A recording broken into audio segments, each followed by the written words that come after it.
ये नेता भी हैं, इस कर्मियों के नेता भी हैं ये। इनकी आंखों में भी शर्म नहीं है और ये महा बदतमीज किसी भी इंसान दिख रहे हैं, शक्ल से दिख रहे हैं। अब इनकी जगह कारागार ही हो सकती है। ये अपने आप को न्यायपालिका से ऊपर समझ रहे हैं और न्यायाधीश के खिलाफ में अनर्गल आक्षेप लगा रहे हैं। ये पैरा 5 में देखा आपने, आक्षेप लगाया कि नहीं लगाया इन्होंने? इनका स्तर क्या है, क्या था 2020 में, क्या थे ये है? तो ये तो कांस्टेबल लायक नहीं है। सब इंस्पेक्टर लेवल का आदमी एक डिस्ट्रिक्ट जज लेवल के आदमी, जज के ऊपर, जबकि कोर्ट की कार्रवाई चल रही है, उस पर अनर्गल स्टेटमेंट देता है। जब कोर्ट इनसे जवाब मांगती है तो बोलते हैं कि आपका ये व्यवहार तो और लोगों के साथ भी ऐसे ही रहा है और आपकी हम शिकायत करेंगे। हाईकोर्ट जज का नाम लेते हैं ये। इनकी आप ज़रा हिमाकत तो देखिए। को कार्यपालिका में किसी भी पद पर रहने का कोई हक है? आप ये बताइए। जो सब इंस्पेक्टर लेवल का आदमी, जो सिर्फ इस बात के ऊपर से इतना ज़्यादा नाराज़ हो गया कि तुमने हमको ऐसे कैसे कह दिया कि तो हम लेट आए हैं। मतलब जज ये भी सवाल नहीं कर सकता कि आप इतना लेट क्यों आए। And it was referred to this court. Misbehave. An officer is not expected to misbehave. Where is the reference order? You are a senior advocate. I have tolerated him thrice right now. He interrupted you and tried to speak.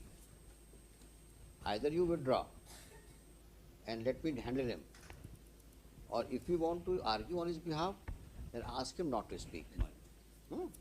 You seek complete instruction, then argue. If you do not have instructions, don't. It's a serious matter. It's a criminal contempt of court.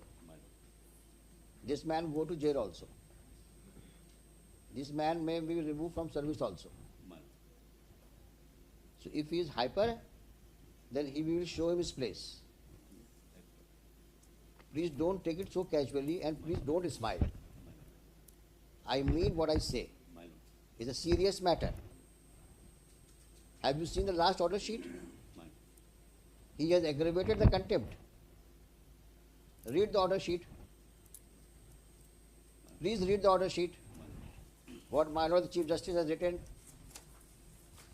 while sitting with in combination with my Lord Justice Phadke on 13th of March. Read the order.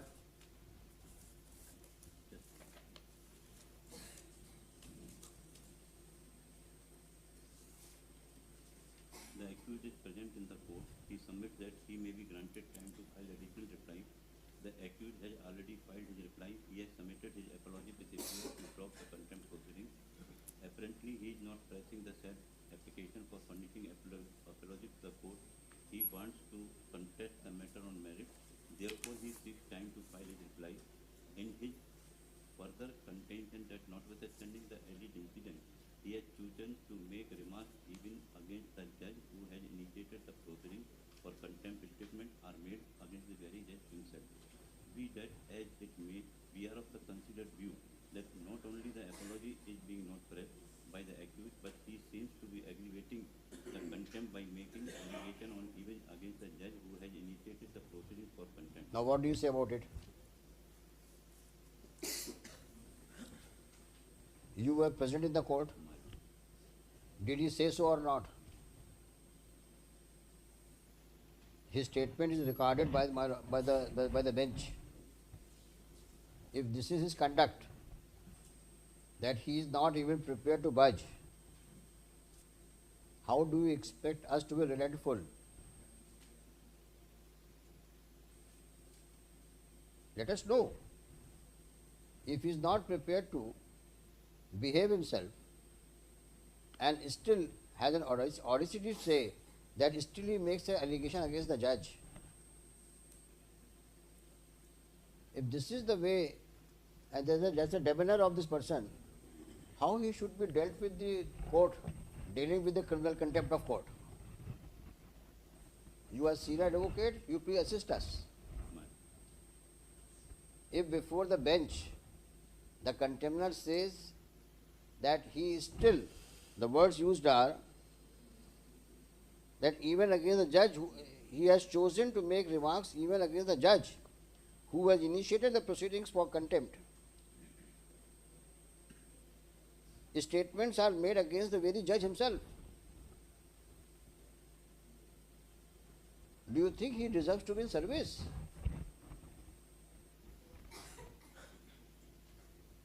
The person who has this, I mean, look at the daredevilness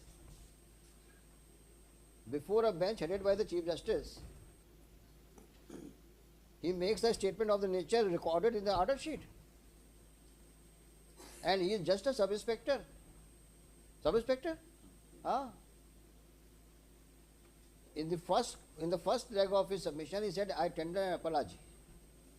In the second breath, he says that he is still making a reaction against the judge. Why we should relent? हाँ, अब हाथ मत जोड़ लेना आप. नहीं था, हाँ. तो सब मैं तो हमेशा जोड़ता ही रहूँगा। नहीं, हाथ जोड़ना मतलब अपने लिए नहीं, आप उनके लिए हाथ मत जोड़ लेना. आप समझा दो मेरे को कि ऐसे एटीट्यूड वाले आदमी के लिए हम लोग का क्या अप्रोच होनी चाहिए. तो you filed a specific affidavit, जो आपने रिप्लाई पेश किया है? आज भी किया है। कहाँ है, दिखाइए रिप्लाई आपका.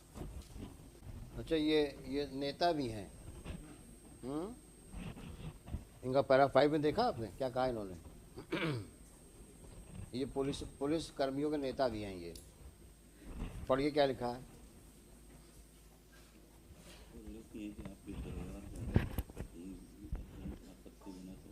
इन्होंने सबका ठेका ले रखा है कि आपने फलाने के खिलाफ आपने ऐसा किया, आप ऐसा किया.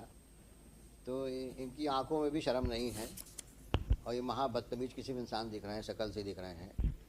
अब इनकी जगह कारागार ही हो सकती है. ये जो रिप्लाई पेश किया है इन्होंने, ये अपने आप को न्यायपालिका से ऊपर समझ रहे हैं और न्यायाधीश के खिलाफ में अनर्गल आक्षेप लगा रहे हैं. ये पैरा 5 में देखा आपने? आक्षेप लगाया कि नहीं लगाया इन्होंने? इनका स्तर क्या है, क्या था 2020 में, क्या थे ये है? तो ये तो कांस्टेबल लायक नहीं है. सब इंस्पेक्टर लेवल का आदमी एक डिस्ट्रिक्ट जज लेवल के आदमी जज के ऊपर, जबकि कोर्ट की कार्रवाई चल रही है, उस पर अनर्गल स्टेटमेंट देता है. जब कोर्ट इनसे जवाब मांगती है तो बोलते हैं कि आपका ये व्यवहार तो और लोगों के साथ भी ऐसे ही रहा है और आपकी हम शिकायत करेंगे. और हाई कोर्ट जज का नाम लेते हैं ये. इनकी आप जरा हिमाकत तो देखिए.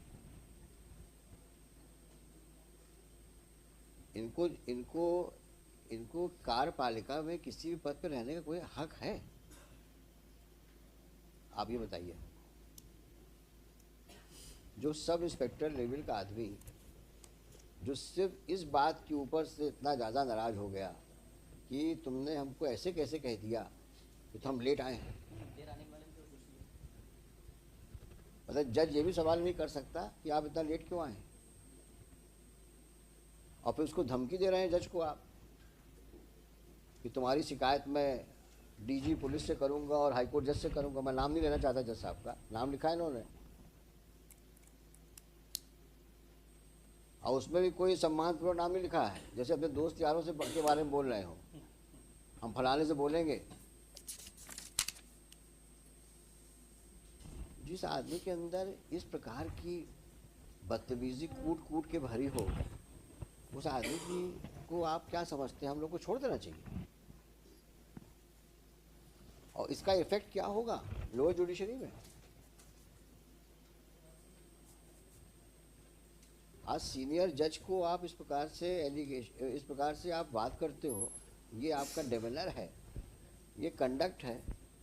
तो हाई कोर्ट से क्या उम्मीद करते हो कि हम अपने जज को इग्नोर करके, जो उसके साथ में कोर्ट कार्रवाई के वक्त हुआ, it's a case of obstruction in administration of justice. It's a clear case of contempt of court, criminal contempt of court. You prepare yourself and argue finally It is difficult for us to accept your apology. Looking to the proceedings initiated by the judge, followed by statements of persons who were present in the court